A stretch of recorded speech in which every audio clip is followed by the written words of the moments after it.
Syekhuna Khalil memberi bekal kepada 3 muridnya. Yang pertama pisang, yang kedua kitab, yang ketiga cincin. Pisang ini sudah habis-habisan membuat kita pecah. Pisang itu artinya makanan, kekayaan, akses, kapital. Kemudian kitab ini juga membuat kita salah paham satu sama lain dan menghasilkan pedang-pedang dan kebencian di antara umat Islam sendiri. Nanti akan datang saatnya peran yang ketiga, ketika kita sudah tidak bisa mempertahankan nasionalisme lagi oleh rekayasa-rekayasa yang luar biasa yang menghancurkan Irak, yang menghancurkan Libya, yang sekarang sedang akan menghancurkan Syria, juga Mesir dan lain-lain. Itu nanti akan melebar untuk penghancuran Indonesia. Kalau itu nanti sudah datang, maka cincin Nusantara harus kita tegakkan bersama-sama untuk merecover, untuk mengembalikan nasionalisme Nusantara kita bersama. Dan jangan khawatir, semua yang Anda sekarang alami, kecemasan-kecemasan itu jangan dianggap masalah besar, karena Allah sudah memiliki blueprintnya, Allah sudah memiliki time schedule-nya, Allah sudah memiliki grand design-nya sendiri, dan Allah melarang kita untuk ikut menentukan waktunya. Allah yang akan menentukan waktunya, dan kita mengalir. Wal asri innal insana lafi khusrin illal ladzina amanu wa amilus sholihat wa tawassaw bil haqqi wa tawassaw bis sabr. Dan hanya itu yang kita lakukan. Nanti Allah yang akan menentukan waktu dan time schedule-nya sendiri. Amin ya rabbal alamin. Mudah-mudahan bulan depan bisa kita buka sejarah-sejarah dari yang tidak ada di dalam buku-buku sejarah Indonesia. Amin ya rabbal alamin. Bagi setiap anak yang pernah mengalami saat-saat di mana dia tidak kerasan menjadi anak bapaknya, hendaklah mengingat bahwa sangat banyak juga bapak-bapak yang mengalami saat-saat tidak kerasan menjadi bapak seorang anak, kan gitu kan, supaya ada kebenaran yang bunga tadi ya gitu. Yes, nyeneng kita nanti anak kayak ngono gitu. Oke teman-teman sekalian, gini aja, ini ngerusak pikiran terus kita berang situ ya. Nek kowe nang wong Islam ngomong assalamualaikum, terus nek nang wong liya ora entuk assalamualaikum, berarti gari kok walik ta assalamu. Jadi misalnya nek keselamatan waliane apa? Azab atau laknat gitu ya. Jadi nek kowe ketemu Mira, al-laknatu alaikum, ini ya. Al-azab alaikum gitu. Piye karmu. Jadi apakah Anda jadi orang Islam itu terus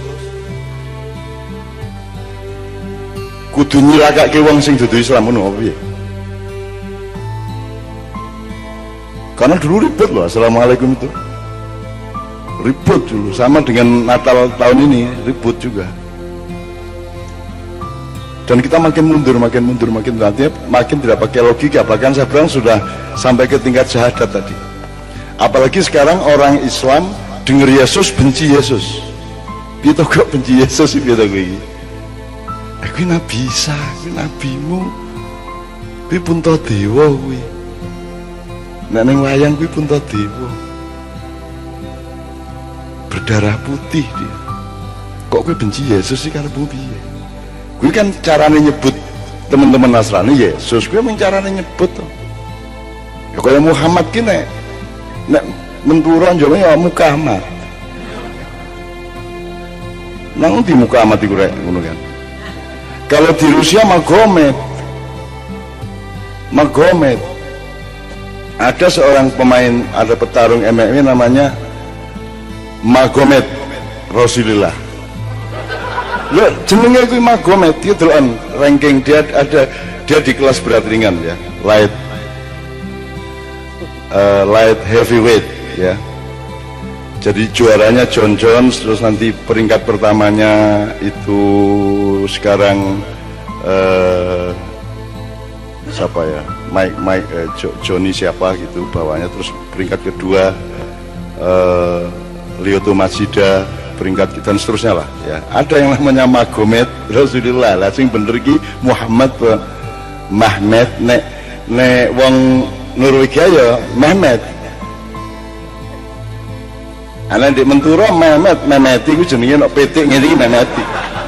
Lah sing bener sing di artinya kita tuh mbok jangan terlalu kerasan untuk sempit gitu loh mbok. Ya kaya anu lah, kalau teori maknya sederhana kok. Jago keluruk gitu loh, sing bener sing di iki ya.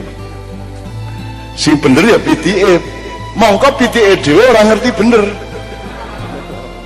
Ngeluh aku iki. Kowe jadi ini, wah ini Sri Sultan menghayati jadi tukang becak misalnya. Untuk kampanye mantan Pangat Wiranto menghayati kehidupan tukang becak, njur pakaian elek diiring-iring njur becak. Ya kan? Tidak akan bisa dia menghayati tukang becak. Dia piye-piye dudu tukang becak. Dia ora gelisah untuk duit ora kan gitu. Ya menggenjot, pengalaman genjot kutok karo nyekel. Setange ning ora iso dadi tukang becak. Jadi saya kira hidup itu begitu indahnya, begitu luasnya, sehingga kita itu harus terhibur oleh kehidupan yang begitu luas, bukan malah bertengkar satu sama lain gitu ya teman-teman sekalian ya. Termasuk Hindu, Buddha segala macam diapresiat aja lah. Itu kan proses evolusi pengetahuan manusia mengenai spiritualitas. Semuanya itu proses dan kita apresiat. Sama dengan ono sing tingkate Lumia piro kae. Kameranya apik banget apa iPhone 6 Plus itu. Kameranya apik banget. Dengan iOS 82 saiki, 812. Wah. Terus ada aplikasi-aplikasi yang lebih mencanggihkan. Ini ya podo wae kuwi karo kamera elek ya podo kuwi ya kembange ya kuwi mah. Gitu loh. Arep leto, arep lote apa selalu noe podo wae ya ming bocah ya kuwi. Tidak penting sebutannya apa kan begitu. Gitu ya teman sekalian ya. Oke. Waktu kita tidak memungkinkan untuk lebih mendalam lagi, tapi pokoknya intinya saya minta maaf kepada semua yang mendengar sekarang maupun kepada yang mendengar melalui ADTV dan melalui yang lain-lain. Ini pengajian kita, forum kita ini benar-benar mencari yang benar, yang baik, yang mulia, dan masing-masing mencari dan tidak ada klaim satu sama lain, karena sertifikasi benar, baik, dan mulia itu betul-betul 100% milik Allah Subhanahu wa Ta'ala. Kan begitu. Jadi kuncinya satu kok, Anda mendekat ke Allah apa tidak. Seluruh pembicaraan kita ini kalau membuat kita mendekat ke Allah itu baik, itu aja. Kalau itu membuat kita menjauh dari Allah berarti jelek. Ngaji yo ning mek marake wong ngados kok Gusti Allah, dadi kuwi ya dadi efektivitasnya dadi tidak baik kan gitu kan. Mbuh ngajine murgo piye. A'udzubillahi minasyaitonir rajim. Bismillahirrahmanirrahim.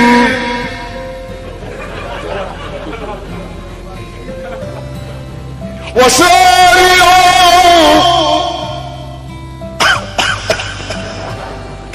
Ya jadi wis tau kebenaran ki begitu luasnya, dan karena begitu luasnya maka begitu indahnya. Mari kita nikmati. Sudah pasti berbeda, jangankan engkau dengan orang lain, engkau dengan dirimu semenit yang lalu berbeda ya Sip ya. Beda toh. Janjane kuwi ya ora njur ora kerasan, dimno ya kerasan kuwi jane. Ning nikmat untuk ngomong tidak kerasan kan gitu. Kan gunane sekolah kan ben iso bolos. Ya dah, jane kowe iki ya kerasan. Kowe istimewa banget kok wong ya. Jane ya kerasan. Lek gedhe-gedhe ki saking ora kuwate menahan kenikmatan kuwi. Ora kok dhek menyesal ngono, yo muda ya ora. Dia nikmat. Tapi hidup itu kan tidak semantik, tidak kognitif, tidak hanya itu gitu. Kadang-kadang yang kita ungkapkan itu tidak bermakna persis seperti kalimat yang kita ucapkan gitu ya, dalam puisi kan begitu. Aku ini binatang jalang, orang juraku kewan ora. Edan wae. Itu ada pernah lukisan puisinya Khairil itu tentang wanita, dilukis persis seperti kata-katanya. Dia elek banget ya. Misalnya pupunya seperti paha belalang, gitu gambar walang. wajahnya seperti pinang, itu digambar jambe. Jadi welek banget ya wong wedoke. Nah itu kalau orang tidak ngerti simbolisme, tidak mengerti kemesraan. Jadi nomor satu di sini kemesraan, kita bercinta ini. Dan Allah sangat hadir. Ojo ngarani kene tekake Gusti Allah rene. Gusti Allah iki mau manggil tenang karo kowe. Ora ngajar rumangsa aku ora teko apa piye? Ge apa ana nggon sing ra ana aku ngono dhek. Apa ada tempat di mana aku tidak ada di situ? Oh, ngono Gusti Allah mau meh lesu mau. Sabar ngono aku. Jangan rada edan. Lagi kalimat ini ya nyenengke ya mustasi. Oke teman sekalian, sekali lagi tepuk tangan untuk kemesraan kita dengan Allah, dengan Rasulullah, dan dengan Anda siapa saja. Saya tidak peduli kerjaan Anda bawah, tengah, atas, tidak ada masalah. Anda dari manapun asalnya, apapun agama Anda, saya tidak ada masalah. Saya tahunya adalah output kita menggembirakan orang lain secara baik dan akhlakul karimah yang bermanfaat. Ini ya, kira. Sekarang kita masuk ke puncak, salah satu puncak acara sebelum. This is the main event of the evening. Now we will have 3 points, 2 from Bali and 1 from the sky.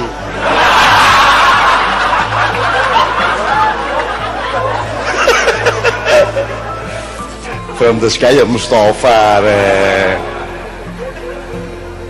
Alal Mustafa Ahmad Syarifil Maqam. Ning rasa dieling-eling raine. Enggak ora penak selawatannya asming kaya ngono ya. Ya Allah indahnya ya Allah. Yang tidak indah pun indah ya Allah. Itulah ciptaanmu. Betul enggak? Ya cip tadi gue rasa nesu karo Mas Tanto ya. Rasa itu gede-gede kuwi apik. Apik tenan. Nggak perlu diperbanyak volumenya. Ora masalah. Justru kamu unik karena liane kan kedipnya jarang, kemampuannya rendah dibanding kamu bisa melapik. Sip. Pokoknya ngono lho, nek ayah gampang, nek kowe iki angel ora iso meneng, berarti sing apik iki angel ora iso meneng kuwi. Nek kowe ngene iki kuat 5 menit ora kedip, sing apik 5 menit ora kedip kuwi. Ngono wae kok repot-repot. Wong ora dosa kok, kedip ora dosa. Bayangke kedip dosa. Wah, dosane akeh banget itu. Malaikat itu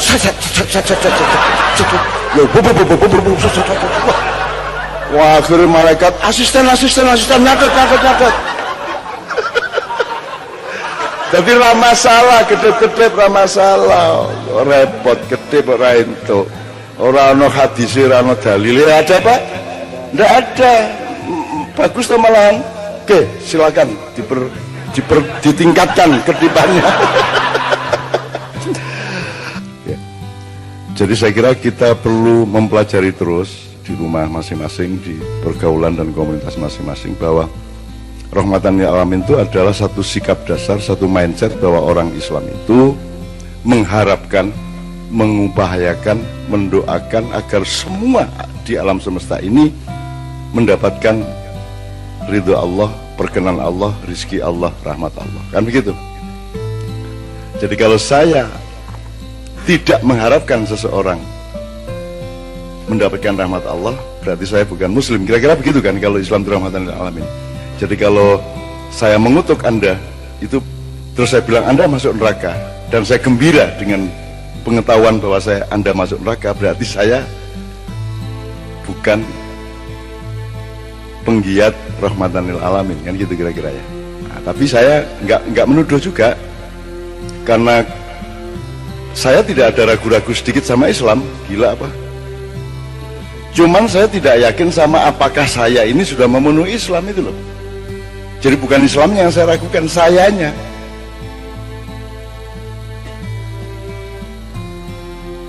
Gue bisa yakin tenan kok. Ya. Kalau kita sholat yakin diterima Allah, itu optimis, tidak ada masalah, bagus. Tapi kan kita ini ngalamin macam-macam sehari 24 jam, ngene pikiran, ngene hati, ngene kan, jadi kita ini belum utuh, sehingga mungkin kita ini belum Islam bener menurut Allah. Sopo ngerti Allah berkenan wis lulus alhamdulillah ning kene rasa mestake. Itu loh teman-teman sekalian, bukan saya Islam tuh berarti bukan kita tidak yakin sama Islam. Islamnya tidak ada masalah, tauhidnya tidak ada masalah, Allah Rasulullah tidak ada masalah, Yesus, Isa, Musa, Moses, David, Daud tidak ada masalah, Solomon, Sulaiman, Salam tidak ada masalah. Yang ada masalah itu, yang mungkin ada masalah itu sayanya itu loh, sampaiannya itu loh. Mungkin belum istiqomah bener, naik turun imannya, ya memang begitu. Makanya kita sebut Islam. Makanya sekarang saya tidak ngurusi apakah Anda sudah muslim atau belum. Anda juga tolong tidak usah peduli saya sudah muslim atau belum.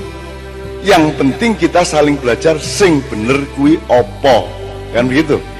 Nek koene sopone saya, siapanya saya, tidak usah kita persoalkan dulu. Makanya saya kesini teman-teman sekalian, saya tanya apakah Anda umat saya? Bukan. Apakah Anda santri saya?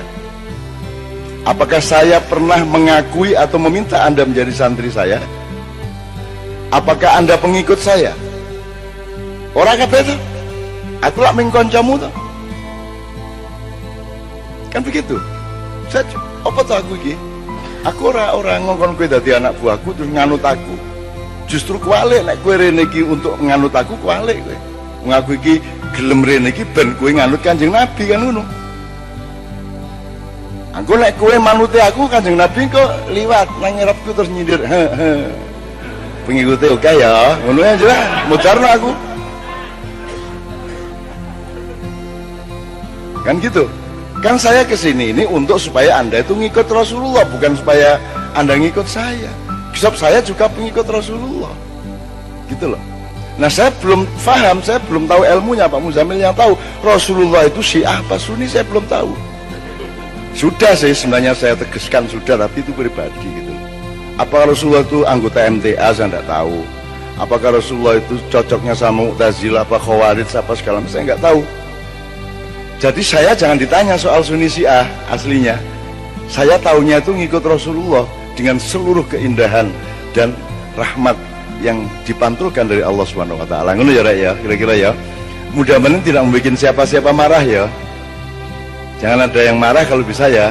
Sebab saya tidak mau bermusuhan loh sama siapa saja loh. Saya tidak punya kemampuan bermusuhan. Sebab bermusuhan itu urusannya tidak mulut, urusannya tidak tembak, tidak peluru, urusannya itu mati atau hidup. Nah, musuhan. Nek musuhan iki aja cangkem-cangkem, aja Facebook, Twitter, kuwi ora musuhan, jenenge kuwi rasan-rasanan, cacat-cacatan. Nek musuhan iki ya mati apa urip. Sing mati kowe apa aku? Kuwi musuhan. Ngono lho, Rek. Mulane aku mau musuhan lho nganti saiki. Moh sama sekali. Aja dipaksa lho aku. Sebab kalau dipaksa menjadi berhak kita. Dan saya tidak mau memiliki hak untuk membunuh orang, saya tidak mau. Jadi jangan saya diberi hak untuk membunuh orang. Ngono kira-kira wah iki nek tak terus ki isi sih. Monggo sumu ya guys, piye. Oke, teman sekalian, bismillah satu selawat untuk terakhir ya. Nanti setelah itu dipimpin doa oleh Rasulullah ya Allah. Mungkin bener loh. Mungkin Rasulullah meminjam lidahnya Pak Muzamil, bisa toh? Apa Rasulullah tidak hadir di sini? Ya hadirlah. Bentuk hadirnya bagaimana, menurut Einstein bagaimana, menurut Muzamil bagaimana, menurut Muhtasib bagaimana, berbeda-beda, tapi semua benar bahwa Rasulullah hadir. Masa Rasulullah hadir? Ya Mas Wabid. Maka Dondomono Cilumatono, terus kita jahit, kita utuhkan kembali. Nah, Indonesia ini sekarang seperti kata Pak Muzamil, bahkan kita itu nyuwek-nyuwek. Sewek ya ada diwek-wek dewe saiki iki. Nggak usah saya perpanjang, tapi seperti itulah. Nah, jadi teman-teman sekalian, supaya jelas kenapa kok kita ini bunuh diri. Anda lihat nanti ada reshuffle kabinet, durung apa-apa saiki wis diganti meneh. Keraton Jogja juga sedang kacau balau. Boleh tak ceritain dikit ya, daripada Anda, supaya Anda tidak salah paham mendengar berita. Gak apa-apa ya, Cilali gak usah mulai ya. Gini, tak ceritani soal Jogja, gak ngerasani keraton Jogja, tapi cek ya awakmu gak mubadir moco tanpa pemahaman. Dan gini, jadi Sultan yang terakhir ini Hamengkubuwono 10 itu gak duwe anak lanang. Bener ya? Maka beliau berusaha dengan segala macam cara agar supaya anak wedok iso ngganteni dia dadi raja. Ceritane ngono lah. Saya tidak usah memberi setting kepada Anda. Aslinya jane raja yang garis nasabnya itu pokok itu Pangeran Diponegoro. Jadi Pangeran Diponegoro kemudian pergi karena kekecewaan konflik itu, akhirnya yang meneruskan iki bukan turunan raja langsung, tapi ini gak usah dijawab-jawab. Sehingga terjadi seperti sekarang. Sultan Hamengkubuwono ke-9 almarhum yang dulu wakilnya Pak Harto itu mengatakan, aku iki duduk raja Jawa, aku iki mek didhawuhi dikongkon dadi Sultan Ngayogyakarta. Mulane saiki aku menyerahkan tahta untuk rakyat. Makanya buku beliau judulnya adalah Tahta untuk Rakyat. Artinya tahta kerajaan diberikan kembali kepada rakyat dan rakyat silakan mengangkat raja yang sebenarnya. Tetapi rakyat tidak paham, Indonesia tidak paham, dan karena Sultan 9 sangat halus, anaknya juga tidak paham. Seharusnya Keraton Jogja memang sudah berhenti pada Sultan 9. Tapi karena tidak ada ketegasan, akhirnya terus, dan Allah yang akhirnya memberi ketegasan bahwa Sultan 10 tidak punya anak laki-laki. Saiki mau dipaksakan GKR Pembayun untuk menjadi raja. Caranya adalah pertama membuat Sabdotomo. Sabdotomo itu kira-kira 2 bulan yang lalu. Jadi Raja Jogja membuat statement yang disebut Sabdotomo untuk menegaskan bahwa kowe rasah melu-melu sing kuwasa aku, apa wae sing tak dawuhke kudu kedaden, gitu ya. Terus beberapa waktu yang lalu beliau bikin Sabdo Rojo. Sabdo Rojo itu ada 5 isinya, membatalkan perjanjian awal Mataram antara Sunan Ki Gede Pemanan dengan Ki Ageng Giring. Kan nggak mungkin Pak Rektor perjanjian sama Mendiknas terus 30 tahun kemudian dibatalkan orang lain, nggak bisa Pak. Perjanjiannya wis kayak unik. Satu. Pokoknya ada 5, salah satunya tidak lagi memakai kata khalifah dalam gelar Sultan Jogja dan tidak mengucapkan assalamualaikum lagi.